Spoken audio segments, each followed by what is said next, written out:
नमस्कार। मंजिल मंजिल में एक बार फिर हम और आप साथ साथ हैं कुछ नई मंजिलों की तलाश में। पिछले हफ्ते हमने आपसे वादा किया था कि हर कड़ी में हम आपको किसी न किसी संस्थान के बारे में, इंस्टीट्यूट के बारे में या फिर फैक्ट्री के बारे में बताएंगे। और इसी श्रृंखला में आज हम आपको ले चल रहे हैं एक ऐसे पायनियर एजुकेशन इंस्टीट्यूट की तरफ जिसने स्त्री शिक्षा के लिए महत्वपूर्ण योगदान दिया है। 1932 में एस्टैब्लिश्ड हम बात कर रहे हैं educational institute lady Irwin college की। और अपने 71 साल के लंबे सफ़र में लेडी इरविन कॉलेज ने जो बातें, जो सोच लेकर वो इंस्टीट्यूट चला था, आज ना सिर्फ उन पर कायम है, उन सोचों पर कायम है, बल्कि आगे बहुत महत्वपूर्ण काम कर चुका है।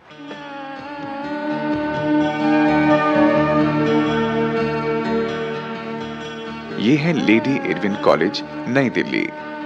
महिलाओं की उच्च शिक्षा का पथ प्रदर्शी प्रतिष्ठान। भारत और पड़ोसी देशों के करीब 200 से ज्यादा गृह विज्ञान स्कूलों और कॉलेजों के लिए एक उदाहरण बन गया है। यहाँ की उपाधियां विश्व भर में मान्यता प्राप्त हैं। यह मुमकिन हो सका उन दूरदर्शी लोगों की बदौलत जो महिलाओं के सामाजिक और शैक्षिक विकास के लिए चिंतित थे। सन 1932 में तत्कालीन वायसराय की पत्नी लेडी डोरथी इरविन के संरक्षण में इस कॉलेज की स्थापना हुई। विद्या ही सेवा का मूल मंत्र इस कॉलेज को मिला राष्ट्रपिता महात्मा गांधी से।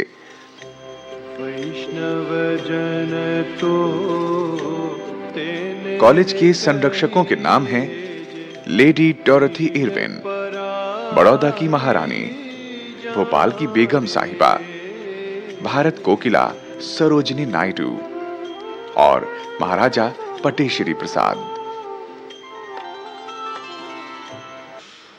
कॉलेज की निर्देशिकाओं ने साल दर साल अपने मार्गनिर्देशन में इसे नए आयाम दिए। कॉलेज की पहली निर्देशिका थी श्रीमती हना सेन और उनके बाद Shrimati Tarabai, doctor Durga Deulkar, doctor S Mudambe, Shrimati Roshni Deshpande, doctor Anand Lakshmi और वर्तमान में डॉक्टर सतिंदर बजाज इस कॉलेज की पूर्व छात्रा। Doctor Bajaj Michigan state university से न्यूट्रिशन यानी पोषण की पीएचडी हैं। डॉक्टरेट के बाद हीडलबर्ग जर्मनी और इंग्लैंड की नॉटिंगम यूनिवर्सिटी में भी काम कर चुकी हैं। पंजाब कृषि विश्वविद्यालय में होम साइंस की डीन रह चुकी हैं। भूटान में यूनिसेफ के द्वारा नियुक्त किए जाने पर पोषण के क्षेत्र में कार्य कर चुकी हैं। शिरोमणि और प्रियदर्शिनी पुरस्कारों से भी नवाजी जा चुकी हैं।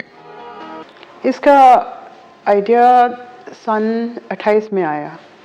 उस वक़्त लेडी डोरथी इरविन यहाँ की वाइसरेन थी और कमला देवी चट्टोपाध्याय और राजकुमारी अमृत कौर और ऐसी नेशनलिस्टिक वुमेन, एनी बेसेंट और इंटरनेशनल इंपीरियलिस्ट वुमेन, इन सब ने मिलकर सोचा कि एक ऐसा इंस्टीट्यूट होना चाहिए, ऐसा कॉलेज होना चाहिए जिसमें घर का काम भी आए और जो औरत जब उसको कभी ज़रूरत पड़े वो अपने पाँव पे खड़ी हो सके, और ताकि वो जो एजुकेशन होए, वुमेन की एजुकेशन, वो एक साइंटिफिक टेम्पर में हो। इसके लिए उन्होंने ये कॉलेज शुरू किया और सब लोगों ने इसमें खूब आइडियाज़ लगाए कि जो चीज़ हो वो इंडियन कल्चर कॉन्टेक्स्ट में हो ताकि इंडियन लोग उसको एक्सेप्ट करें। आज हम 5 फुल फ्लेज सब्जेक्ट्स जिनके आगे फील्ड्स हैं वहाँ तक पहुँच चुके हैं। सबसे ज़्यादा घर में जो होम साइंस के अंडर आते हैं फूड्स एंड न्यूट्रिशन, और सबसे पहला हमारा एमएससी प्रोग्राम यहाँ फूड्स एंड न्यूट्रिशन का ही शुरू हुआ। आहार और पोषण विभाग में सरोजा न्यूट्रिशन स्टूडियो है, जहां गर्भवती महिलाओं और बच्चों के समुचित विकास के लिए जरूरी पोषक आहार के बारे में शिक्षा दी जाती है और उनके बारे में विभिन्न परिवारों को कैसे समझाएं ये भी बताया जाता है। एक शिशु आहार के बारे में। इस शिशु आहार को बनाने के लिए हमको चाहिए 2 चम्मच तेल, 2 चम्मच मूंगफली, 4 चम्मच आटा और 4 चम्मच बेसन, साथ ही साथ थोड़ा सा गुड़ उसको मीठा करने के लिए। और अगर हमको उसको और ज़्यादा पोषक बनाना है तो हम कुछ हरे पत्तेदार सब्जियां और उसमें गाजर भी काट के डाल सकते हैं। हमारे दूसरा सब्जेक्ट था community resource management and extension, कि हमारी कम्युनिटी की क्या रिसोर्सेज हैं, पानी है, फ्यूल है, फॉडर है, ये तो आज सुन रहे हैं, लेकिन कम्युनिटी की रिसोर्सेज हैं, इनको कैसे हैंडल करना चाहिए। और जो हम यहाँ से नॉलेज लेते हैं लेडी हेवन कॉलेज को, उसको कम्युनिटी तक कैसे पहुँचाना चाहिए। जो औरतें हैं जिनको ऐसी अपॉर्चुनिटी नहीं मिली कि वो लेडी हेवन कॉलेज आके पढ़ सकें, तो हमारे स्टूडेंट्स और टीचर्स उनकी अपनी नॉलेज वहाँ तक पहुँचा सकें। तो ये दूसरा है फील्ड है। सामुदायिक संस्थान प्रबंधन और विस्तार यानी community resource management and extension की शिक्षा केवल सैद्धांतिक ही नहीं, व्यवहारिक भी है। खेतों में सब्जियां कैसे उगाई जाती हैं और उनमें क्या पोषक तत्व होते हैं, ये छात्राओं को विस्तार से बताया जाता है। समसामयिक विकास के मुद्दों और परिप्रेक्ष्यों पर आधारित ये कोर्स बहुत ही उपयोगी है। तीसरा है चाइल्ड डेवलपमेंट, बच्चों का विकास कैसे होता है और फैमिली में सारे लोगों की लाइफ स्टेजेस क्या हैं। सो उसको अब हम ह्यूमन साइंसेस बोलें, बचपन से लेके हम कैसे कैसे ग्रो होते हैं और साइकोलॉजी क्या है, उनकी विकास क्या है, ये है तीसरा सब्जेक्ट। इसमें भी हम डॉक्टरल डिग्री तक देते हैं और इसके भी बहुत सारे सब फील्ड्स हैं। राजकुमारी Amrit Kaur child study centre और द इनेबलिंग सेंटर दोनों ही लेडी इरविन कॉलेज की बाल प्रयोगशालाओं का काम देते हैं।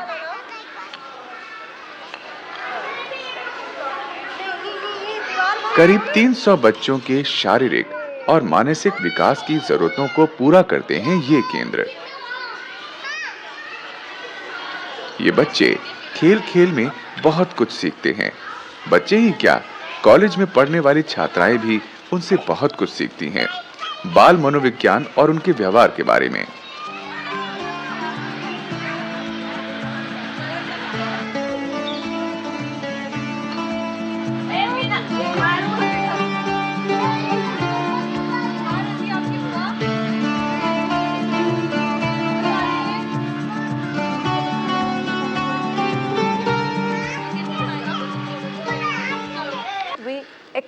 बच्चे और किशोर और वयस्क अपने आसपास के लोगों या अपने सर्कल के बारे में क्या और किस तरह सोचते हैं, ये क्लासरूम में विस्तार से चर्चित किया जाता है।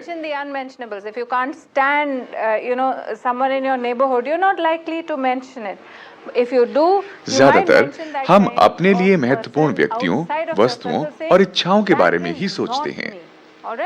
So those things that are included in the circle, we expect that when you do the case study on the subject that you choose, that when the person is drawing out in such a situation, that drawing includes those things that are important, those people that are important, those interests, those ambitions that are important to the person.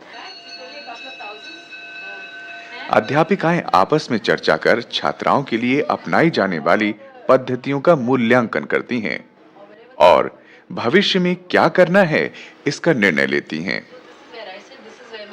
चौथा field last baby जो हमारा है वो textiles and clothing है। जैसे कि उसमें भी बहुत सारे सब फील्ड्स हैं। टेक्सटाइल केमिस्ट्री है, डाइंग है, उसमें पूरी इंडस्ट्रीज डाइंग के इन्वॉल्व हैं। फैब्रिक हैं, कैसे बनते हैं, क्लोथिंग कपड़े और फिर फैशन, ये सब इसमें आ जाते हैं। टेक्सटाइल डिज़ाइन, फैशन डिज़ाइन, ये सब उसमें आ जाते हैं। इसमें भी हम डॉक्टरल डिग्रीज तक देते हैं। Make the yolk a little bigger. Yeah. Or the other option we have is that we could have a yolk like this. Okay. And place the gathers here. वस्त्र और पोशाक विभाग यानी टेक्सटाइल एंड क्लोथिंग डिपार्टमेंट में design और सिलाई पर विशेष जोर दिया जाता है। अति आधुनिक उपकरण की मदद से विशेषज्ञ अध्यापिकाएं छात्राओं को इस विधा का व्यावहारिक ज्ञान देती हैं।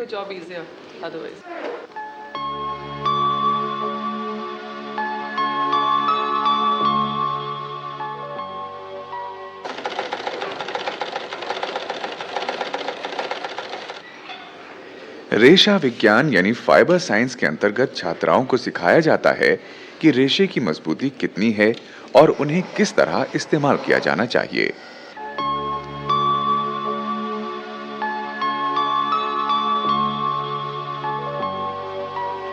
भारतीय पारंपरिक कलाओं का किस तरह पोशाकों में उपयोग किया जा सकता है, इसके लिए राष्ट्रीय पुरस्कार प्राप्त कलाकार और हस्तशिल्पियों को आमंत्रित किया जाता है। इससे छात्राओं को उन्हें देखने, समझने का अवसर और प्रेरणा दोनों ही मिलते हैं। उसी में जो है हमारे लड़का लड़की जो है पूजा करते हैं सिंदूर लेकर, तो वो होना जरूरी है। अभी डोली में दुल्हन बैठी हुई है, ऐसे बैठते हैं। हमारा ये परंपरा है, आप लोगों को दिखाने के लिए बनाते हैं कि डोली कैसा होता है, वो कैसे जाती है दुल्हन। इसीलिए हम ये इसमें देख करके रंग, डिजाइन, कलर सब कुछ कर सकते हैं, बना सकते हैं। जो हम मछली कछुआ बनाते हैं, जैसे कि एक पत्ते से कितने पत्ते होते हैं, एक मछली से कितने मछली होते।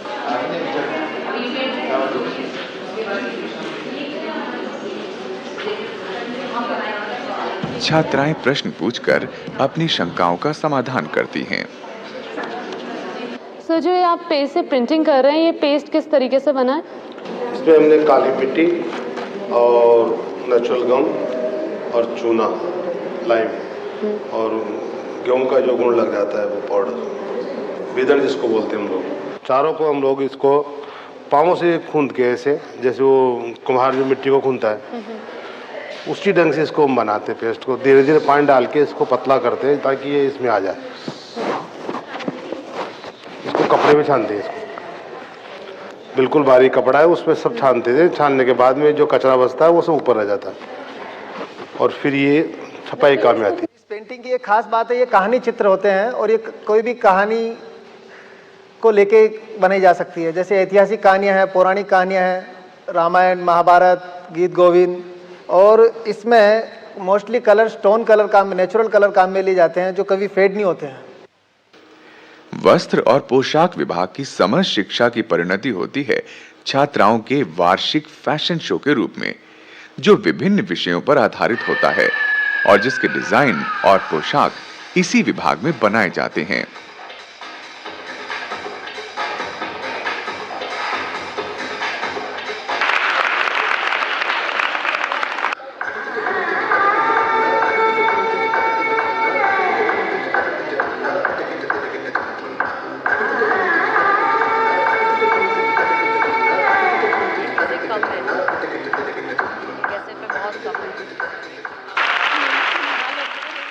बीएड पहले हम टीचर ट्रेनिंग डिप्लोमा देते थे और दिल्ली यूनिवर्सिटी कॉलेजेस में बीएड नहीं था, अब रिसेंटली इंट्रोड्यूस हो गया। और हमारा कॉलेज था जिसमें उन्होंने बीएससी होम साइंस के बाद बीएड की डिग्री, जिसमें हम जाके पढ़ा सकें स्कूलों में, तो बीएड भी है। इसमें एजुकेशन में भी पीएचडी तक हम ऑफर करते हैं। अध्यापिकाओं और छात्राओं की आपसी बातचीत और भागीदारी छात्राओं में आत्मविश्वास और कौशल का सृजन करती है।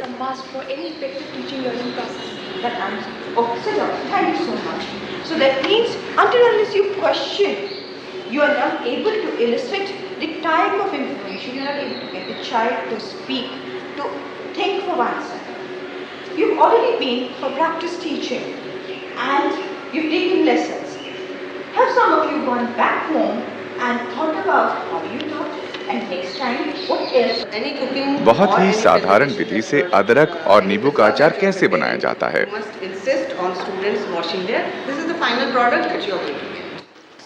तेजाब की प्रॉपर्टीज क्या हैं? उसके धातु से मिलने पर क्या प्रक्रिया होती है? मेटल कार्बोनेट और कुछ नहीं, H2CO3 यानी कार्बनिक एसिड के ही सॉल्ट्स हैं। What are metal carbonates? Metal carbonates are the salts of carbonic acid, that is H2CO3. Computer design और रिसोर्स सेंटर में छात्राओं और अध्यापिकाओं को कंप्यूटर की सुविधा दी जाती है। इसका इस्तेमाल वे गृह विज्ञान शिक्षा को समसामयिक स्तर तक ले जाने में करती हैं।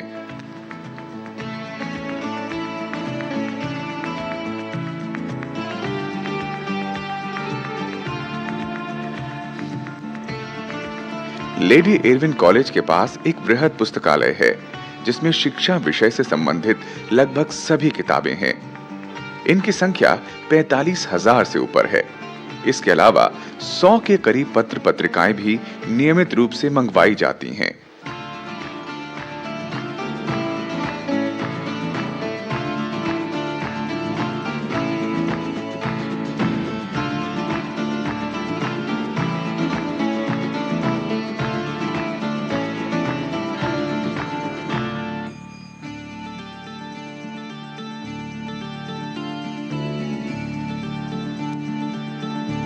कॉलेज में छात्राओं के लिए स्वच्छ रसोई और डाइनिंग हॉल हैं, ताकि वे स्वयं भी स्वस्थ, स्वादिष्ट और पौष्टिक आहार का सेवन कर सकें।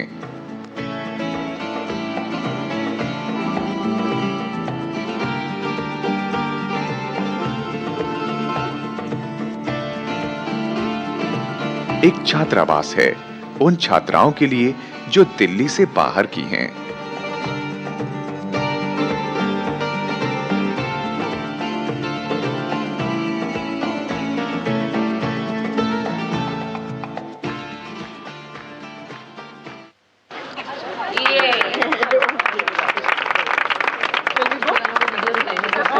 कॉलेज समय समय पर हस्तशिल्प मेले का भी आयोजन करता है। इसमें देश भर से राजधानी दिल्ली में आए कलाकारों को आमंत्रित किया जाता है। इस मेले में छात्राओं को उन कलाकारों की कृतियां देखने और उनसे वार्तालाप करने के अवसर भी प्राप्त होते हैं।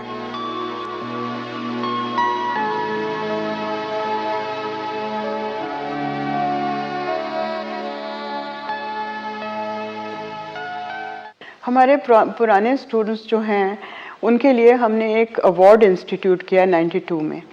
उस अवार्ड को हम आउटस्टैंडिंग एलुमनाई अवार्ड कहते हैं। उस इनाम को देने के लिए हमारे 3 क्राइटेरिया हैं। नंबर 1 कि वो स्टूडेंट जो है वो अपने चोजन फील्ड में अचीवर होना चाहिए, कुछ करके दिखाना चाहिए। दूसरा, she should have built a happy home. तीसरा, वो अपनी संस्था को लिंक बैक करे, हमें वापस कुछ कंट्रीब्यूट करे। तो पहला ऐसा स्टूडेंट थी कमलापुरी सबरवाल, जिसको पोस्ट्यूमसली हमने एक ये अवार्ड दिया। उनकी वो न्यूट्रिशनिस्ट थी, वो इंटरनेशनली वेल नोन न्यूट्रिशनिस्ट थी। थोड़ी सी उम्र में उन्होंने अपने चोजन फील्ड में काफ़ी काम किया और उनके हस्बैंड ने उनकी याद में यहाँ पे एक Kamalapuri Sabharwal memorial lecture institute किया।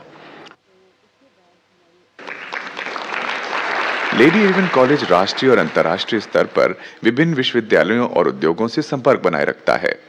हमारा मिशन तो है कि जो लड़की यहाँ पढ़ने आए, यहाँ पे पढ़ के जाए, वो अपने आप को self dependent, independent, confident woman walkout करे। हमारा मिशन ये है।